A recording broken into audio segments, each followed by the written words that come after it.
we go. Welcome down to The Surface, the podcast. My name's Dylan, where we talk all things journey, sports, life, business, whatever it is. Main goal here is just to get underneath it all, right? Just try and figure out everything. With me as always, and always going to be joined by my mate. Sup everybody, Michael here from Under the Surface. Episode 1, first time running the mics today with the bro Dyls, but as Dyls said, we're here to explore anybody's journeys, everybody's journeys. Everybody's got a story to tell. What we're really keen to look into though and dive deep into is what happens beneath the surface, behind those closed doors, the stuff that we don't see. Yeah. That's a good point. And I think, like our background sport, but I think it's going to be quite interesting for us to look at different avenues as well, right? Especially within like the business, that mental health state, all that sort of stuff, the health and wellness state. I think for us, while exploring it, I think we're going to get a lot out of it as well, right? 100%, bro. But what a segue though to my first question for you, bro. So we're going to do a bit of a, I don't know if you call it a quick fire, but we're going to go through, just a few fun questions to get to know us today, in our first episode with you all. Sweet.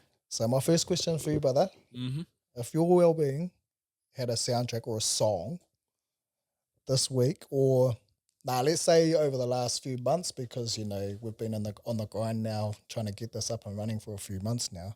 What song would that be, bro? All right. So I haven't been asked this question before this interview, so this is straight off the top of the dome.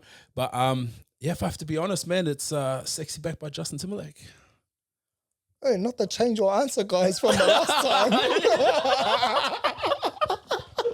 I had to, man. Like now that I had some time to think about. All right. So the first answer I gave was that song "Strawberry." I can't remember who sings it. I like that song choice. Though. Yeah. I mean, choice. it's just like, to be honest, when I was painting all this, I was thrashing it and I was sitting in the dark. Was that because you're feeling sexy, bro? Yeah. Well, hey, segue into no. Actually, like, yeah, I'm doing all this shit. It's like I'm getting my. It's not stellar. It's how Uncle got his groove back, and Sexy Back came into it. So we've got to feel good about ourselves. Yeah, well, I mean, to be honest, when you got here, I wasn't feeling too comfortable with all this shit because it wasn't how I envisioned it to be. But getting those positive words of affirmation from you boys, it's I got you, bro. It's kind of thanks. You're gonna go home and tell Kayla, fuck, that was trash. But full credit, bro. Full credit, and to anybody out there listening. Dyls has done an incredible job on our space here, and I haven't been part of that. But I've been doing other mahi behind the scenes. I've been doing other mahi behind the scenes. I mean, I text you and I'm like, bro, fuck yeah. And you throw the positives back. And I'm like, cool, that'll keep me going, even though I'm sitting here like dying. But it's been all worth it. But yeah, just in terms of your question, I'm gonna say "Sexy Back" by Justin Timberlake. My turn. Same question. Man. What's yours? All right, bro. Anybody that knows me, Cole is my go-to, bro. Like J. Cole is my everything. Yeah.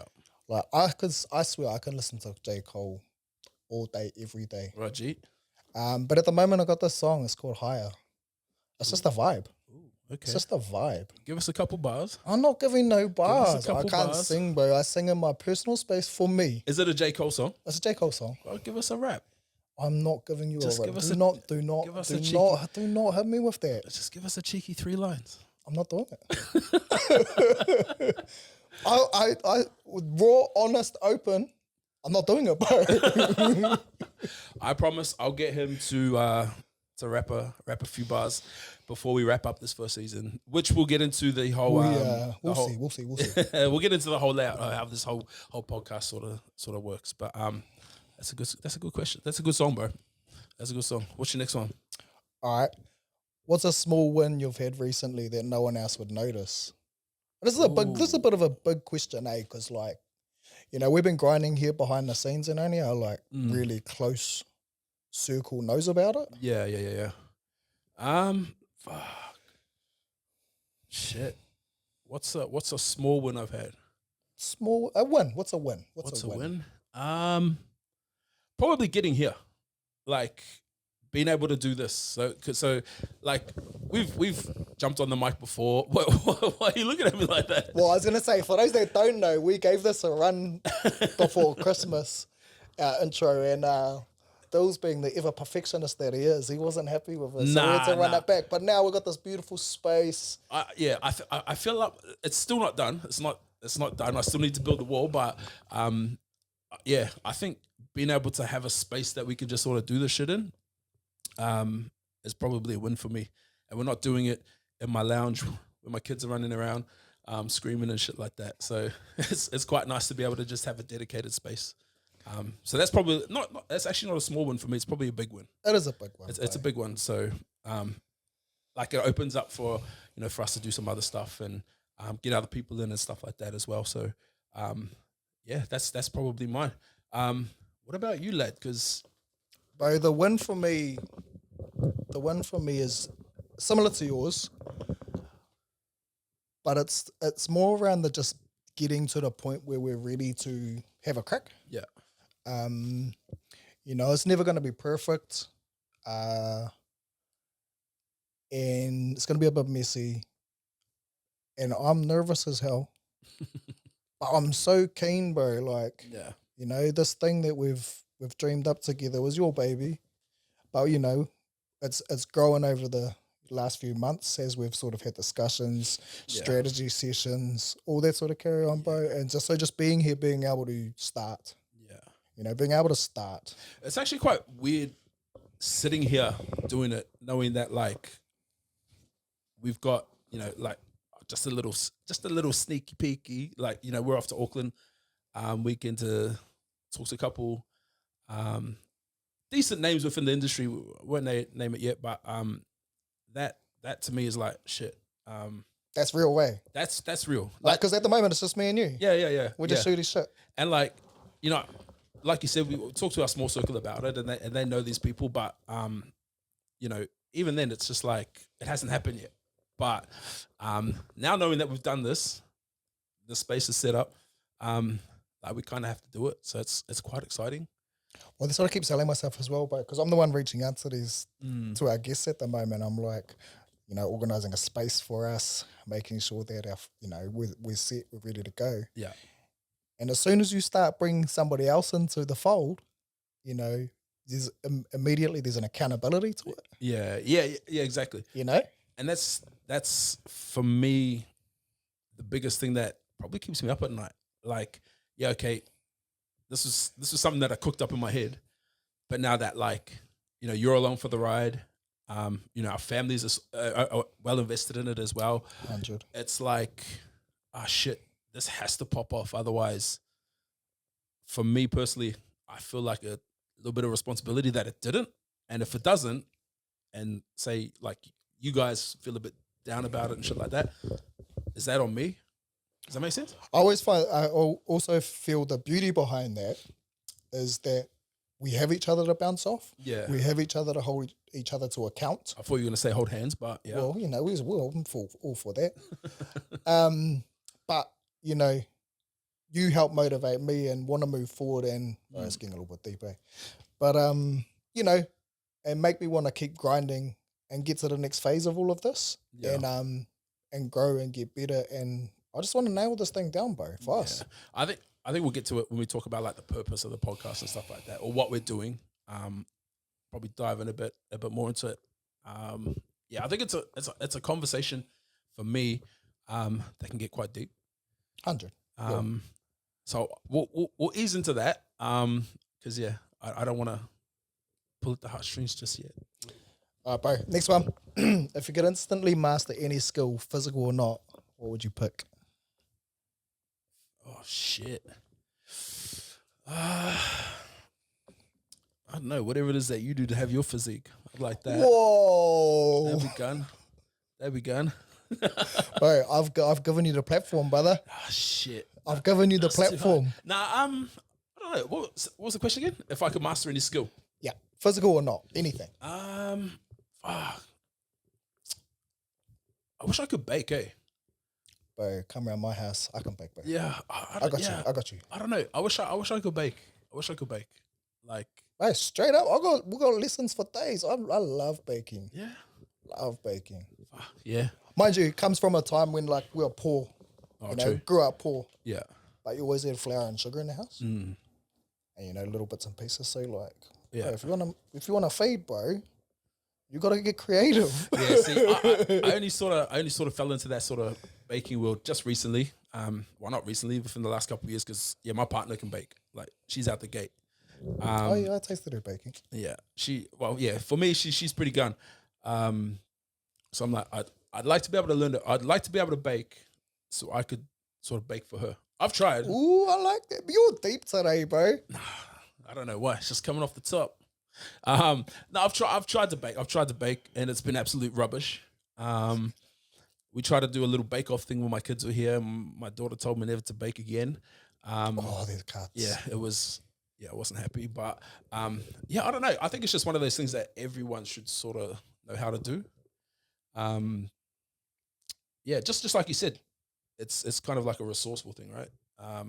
If you ain't got it, you have to be able to sort of. Yeah, but then you can take it to the next level as well, bro. Like, oh, yeah, bro, we got a few family favorites at home. Family favorite at the moment's probably my cheesecake. I think so. I'm toying with. I made you a cheesecake. Yeah, you did make a cheesecake. I made you a cheesecake. Yeah, it was all right. It was all right. Oh yeah. I mean, like, okay, yeah, it was good. There's levels to this shit. Yeah. But you know, I'm leveling up my game. I got this shit down. Yeah.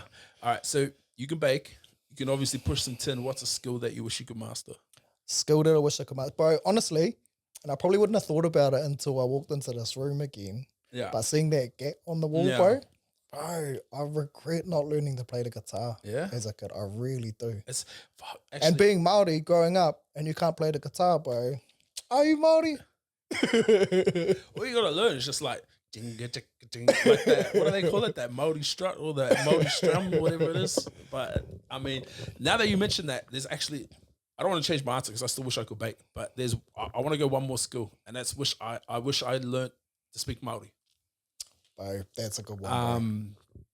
Yeah, like I see, like my nieces and nephews fluent in it. My kids now learning it. Obviously, babies in Kohanga now, and then we go down there, and this is kind of embarrassing. Like, this is quite embarrassing that, like, and my partner's Pākehā. Yeah. So we'll go down there, drop baby off, and like, you know, the fires and all that, they walk, oh, morena. And, you know, my partner's like, oh, morena. And then I'm in there, I'm like, oh, yeah, morning. And it's not a disrespect thing, but it's just. It's a comfort within yourself, though. It's a comfort thing, right? And like, we talked about this. So she's like, why don't you say it? And I'm like, I'm not trying to be disrespectful, but it's just the thing that I didn't grow up here. I didn't grow up around the language, any of that. And for me, I feel like, unless I put some time and effort into it, I shouldn't really be speaking it. Nah, I got you, bro. Like, I've had some experiences like that. I did Māori at university, and it was an uncomfortable space being a pale skin Māori, and being in, you know, real classes with fluent Māori speakers. Yeah. Just going in there to get their credits and stuff like that. It was an uncomfortable space for me. Yeah, right. I found it really difficult. Yeah. It wasn't until I went into the public sector and worked in a Māori space that I started to feel a little bit more comfortable. Yeah, right. But I wish I did more. I think the one and only time I really felt comfortable and felt like, shit, yeah, I actually belong here was when we went to Māoris. Yeah, bro, that was dope. So we went to Huntley and we learned the haka. Like, we didn't have to learn the haka, but, you know, just jumping in and learning the haka, wow, that was cool. Like, that's who you surround yourself with as well. And I think that's that part that makes you feel comfortable, you know, as long as you got people that you trust, yeah, and then you feel safe around, you know, because it should be a safe space to be able to do something like that, yeah, outside your comfort zone, like we're doing now, bro. Like, this is outside my comfort zone, but I feel safe being able to do it with you, bro. Yeah. The depth of the man. Fuck. All right, what's your next one, lad? Here's a more fun one, right? What's the weirdest pre-game habit that you've ever had? Weirdest pre-game? Yeah. I don't think I really had any, eh? You didn't have any? Nah. Not that I can think of. Used to eat like heaps of wheat bix before a game. But that was weird. Yeah. Like, I never really had any. Never had like no pre-game rituals, none of that shit. Like, even the night before, like, I never watched what I ate. Like, none of that shit. You just straight out there. Just straight out there. I did, one game.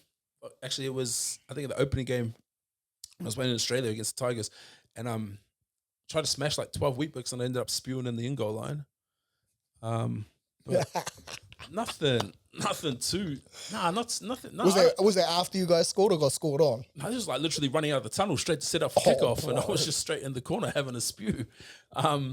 But other than that, no, I don't have any. I've never had any. Like footy was just fun, so I never really needed any of that stuff. True. Is that weird?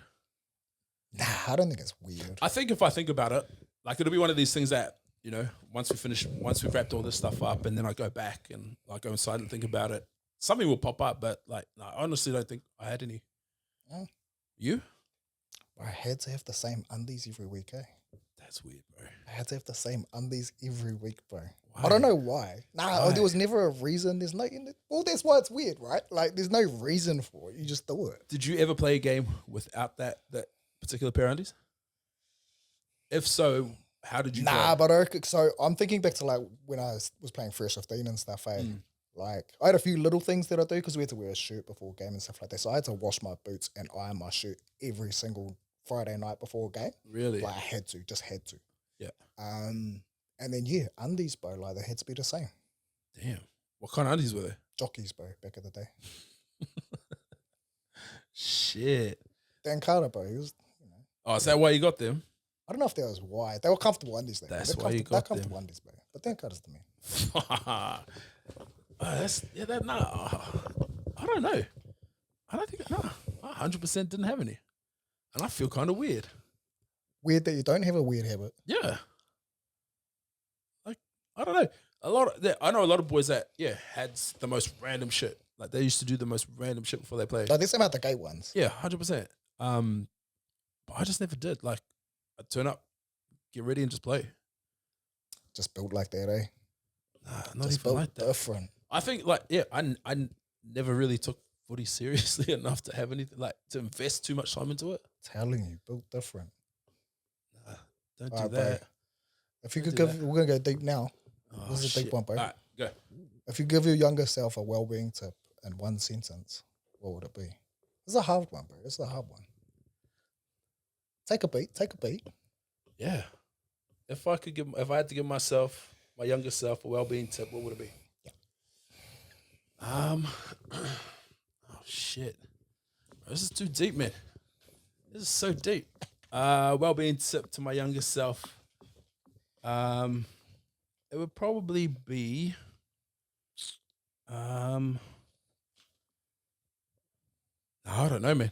I honestly don't know. I got you. What do you got? For me, bro, and I'm quite big on this, because obviously, like, I've got 3 kids, two young boys. One's just turned 15. So mental health in particular with young men is incredibly important to me. So growing up, obviously, back in the day, is harden up. That was it. Yeah. Or I'll give you something to cry about. But for me, bro, like, finding, so the piece of advice I would have given myself is, finding somebody I could confide in, Right. and being able to talk and have those conversations, those tough conversations, which again, just running it back, why I think the space that we're creating here is important, bro. Being able to have those tough conversations, whether they're comfortable, uncomfortable, all the stuff that sits underneath the surface. Yeah, right. Bro, I don't even want to answer I don't want to follow that up. That was just fucking bang on, you motherfucker. Well, in fairness, I did write up these questions. So, I've had a little bit of time to think about it. You did send them to me last night when I was doing all this and I didn't get a chance to read it. But yeah, stitch up a doom. Nah, this I honestly don't know. Like, if I have to put myself, like I think about my kids, and they're pretty open kids. Like, I don't want to say we raised them right, but we raised them to be like, you got any problems? Like, talk about it. Like, it was always come and see us, if anything. Yeah, for real. And we've always been like that. But for I don't know. Now let me circle back to that one because I really need to think about that. That's actually quite a bit too deep for me. That's a very deep. It was pretty question. deep on, day 1, episode 1. I'm writing the next questions, you motherfucker. I've already drafted up the next one. Oh no, fuck! I'm scrapping that. All right, what's one thing people assume about you that isn't actually true? I like this question. It's an interesting one. Probably that I'm grumpy. Oh, bro, you stole mine. Oh, really?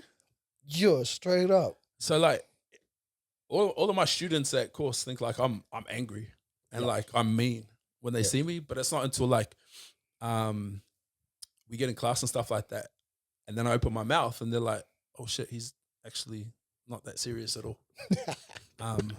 Yeah, probably that, bro. Probably that. What else? Nah, yeah, probably yeah. A lot of people think I'm a grumpy guy. Yeah, bro. So that was mine as well. Like most people, like when they meet me, they think I'm an asshole. I got a story for that actually. You So finished? what I say is, you know, like I say to a lot of people, as I've got older, especially, you know, like my circle of people's closed. You know, my circle of people is very tight. Yeah. And I think I present, you know, I always present my version of me is authentic. Yeah, yeah. I'm always authentically me. Whether that comes across like a grumpy prick, I don't know. Maybe it does, probably does because people say it to me. But, you know, I can take that on the chin. It doesn't bother me. Yeah. But as you say, bro, like if you get to know me and if you get to look beneath the surface, Yeah. you know, you're gonna bang that cliche as we go. Yeah. But if you get to know me, you know, I don't think I'm a prick. So first time I met you, we've talked about this before. Actually, We have talked about this first before. time we did that shitty intro, I spat the story. But the first time I met you was at a Hunters game. So I remember like everyone talked about you, like, oh, Hollis is coming through. He's the man. He's me. Stop. And I said this the last time too. And I remember, I won't say his name, but yeah, he was like, yeah, no, he's coming to run it. He's coming to run it. So I was like, oh, yeah, sweet, all good. And then we were standing outside the sheds and I can't remember who it was. I think it might have been Jumbo. He was like, oh, that's him there. That's him there. I was like, who? He's like, that's Hollis over there. I remember looking over at the car park like, where? And then you come around, like just come around the bend there. And I think Jumbo went up to walk up, say hello to you. And then I think it might have been Mickey. He was like, oh, that's Hollis. I'm like, what the fuck? Hey, everyone's been talking about, all right, yeah, let's see how he is. And then I remember you walked straight past me, straight in the shed. I was like, hey, all good. Fuck, I haven't met you before, but fuck you. And then I remember had the team talk. And then Mickey was like, oh, if anyone needs strap, you know, put your hand up, da-da-da. And then I remember you were like, yeah, I need my ankle done. And I wasn't doing anything at the time. Glass ankle. Yeah. I remember I wasn't doing anything at the time. And I was like, oh, fuck, I'll go do it. And I remember just strapping your ankle and fuck, if looks could kill, bro. Like, So unlike you, bro, like whether it's a friggin' any type of footy game, because I'm the most competitive motherfucker. yeah. So I'm in the zone, bro. As soon as I'm there, I'm in the fucking zone. And if you fuck around me, you'll hear about it too. But I remember just like doing the anchor on the top of your ankle. And I remember looking up and you were just like, I'm like, fuck. Like I could feel the intensity. Bro, I'm in the zone, bro. Oh, fuck. I don't know if it was in the zone or you were just like, this cunt better not fuck this up. Oh, yeah, here we are. Here we are now, you know.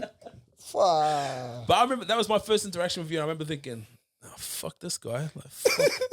Oh, it's just footy, man. Why are you being such a serious cunt for? And then I remember strapped it. You were like, oh, thanks, bro. I was like, all good. Walked out, fucking wiped the sweat off my brow. I was like, fuck, that was intense. And I remember the games. I remember the game playing, the game starting. And yeah, you were actually pretty mean. Oh, that was going to be my next question. Did I live up to expectations? Yeah, you did. Like, I was like, all right, fuck, okay, this guy can play. He's little, but fuck, he's pretty hearty. And I remember, like, you know, we talked about throughout the season, like, for the halves, especially to do certain things. And I know you can relate to this, is like, what we sort of hopped on was like, dig into the line. Yeah. Hadn't really seen that until you turned up. Yeah. And I remember you had one run and you literally got horizontal because you got whacked, but you still let the ball go. You still managed to get it out.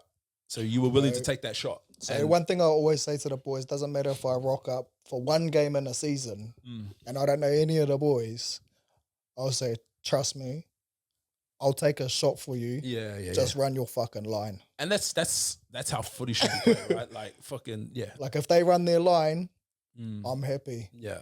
And I've got another story about somebody not running their fucking line, and he's sitting right here with us, and he knows better, but I gave him an earful last year. Oh, really? Yeah, because he was running their block run. Yeah, yeah. He's like, yeah. Fucking hands down by his side, bro. I threw the block, threw it to him, drop ball. Bro, don't you ever call for that ball again unless you're going to catch it. Oh, days. Yeah. And that's my best mate. Yeah. There's, doesn't matter who you are. Yeah. You'll hear about it. And people often say, bro, he's a pro. But, fuck, footy's more than footy to me as well. Yeah. I love footy, bro. And I'm just so competitive. I think I love the idea of footy. Like, I love what footy gives you, like, like just mates. Like, I always say this to my kids, like, I hated being forced to play sport, like footy, especially when I was growing up. Like, I hated it. But the one positive thing I took away from it, that I made best mates for life. Like, some of the guys that I played with when I first went over to Australia, like, we got a group chat now. We still talk now. Oh, yeah. And like, yeah, man. Like, and this is like, we were 10, 11. And we're trying to organize like a reunion and shit like that. But obviously, everyone's got families and stuff like that. But that's the biggest and the one thing that I love about sport is what it's given me in terms of like friends, just relationships. It gave me a lot, like, it took me places. And yeah, but I just never really took footy this seriously as I probably should have, to be fair. No, they mention it though. Like, you mentioned it earlier, New Zealand Māoris. So Dyls and I went away with the under-17 New Zealand Māoris a couple of years ago. And that was kind of the start of the relationship that we have now, right? Like that's what started it all. And I remember one thing you always said, wherever I go, bro, you come too. Yeah. And that's kind of stuck with me. Like, and bro, you hit me up about the podcast idea. I was like, bro, that's dope. So we hadn't talked or anything since that first game that I met you. And then, like, we might have crossed paths here and there, like at other Hunters games and stuff like that, but nothing really too deep. It wasn't till, we went away for Māoris. I remember seeing you were the manager, and I was like, oh, fuck, that's that guy. that's that fucking guy from Hunters. Oh, fuck. But I was like, at least, like, I'll know someone there.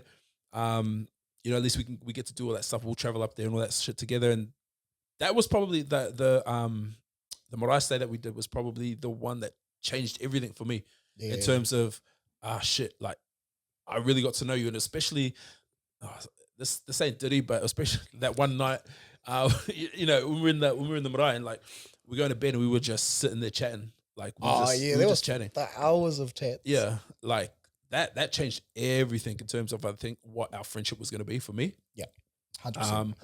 And then like I kind of never really saw doing anything else that you weren't involved with, if that makes sense. Like, I know I said... Yeah, we ran it back last year with, 16 yeah, Orcas we did stuff. Orcas. Even then, like, Keza from WRL rang an ass, and straight away was like, yep, like, you don't even need to ring anybody else. Like, that's the guy. Yeah. And then, obviously, try to get you back for 13s, but you fobbed us, but that's all good. No, I was busy, bro. I had to take a group of bloody 15-year-old kids to Auckland for a week. Yeah. Funny story about that. I don't know if I did tell you. But that week that I went away with them, with those boys, I spent 22 hours in hospital with 3 of them, eh? Really? Yeah, bro. Knocks? Well, a couple knocks, broken wrist, and one of the boys stupidly put his hand through a window at the accommodation. Oh, fuck. So, like, you're not just a coach. Yeah. Your dad, your uncle, you're everything to these kids, eh? Yeah. And, like, I think for me, personally, I think that's one of the most important parts about coaching is the relationships we build with the boys, because their trust. Yeah. That trust is incredibly important, particularly when it comes to stuff like that, bro, because they wanted me by their side. Yeah, I think doing Orcas the last couple of years, having that trust with the boys is important. But I think the thing that, for me personally, is that I try and look at doing as well is like building that trust with the parents. Yeah, especially when we're traveling out of Wellington, definitely. And we make it clear when we do like the dinners and all that sort of stuff before we go, like, you don't have to worry about a thing, because when we leave, like, your boys are my boys, your sons are my sons. So, you know, it's it's cool. It's cool, and we'll probably talk about this later. But yeah, I just it's been cool, man. Like, yeah, I couldn't imagine doing this space with anybody else, to be honest.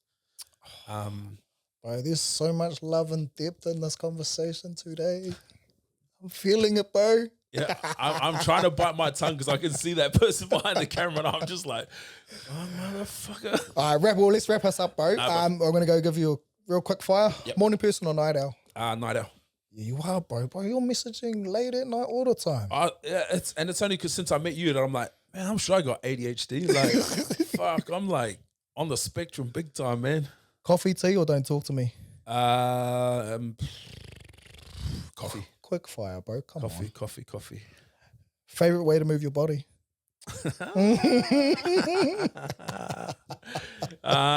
Yeah. Nah, probably just baby. Just walking around baby. Oh, yeah? Yep. One food you'd never give up?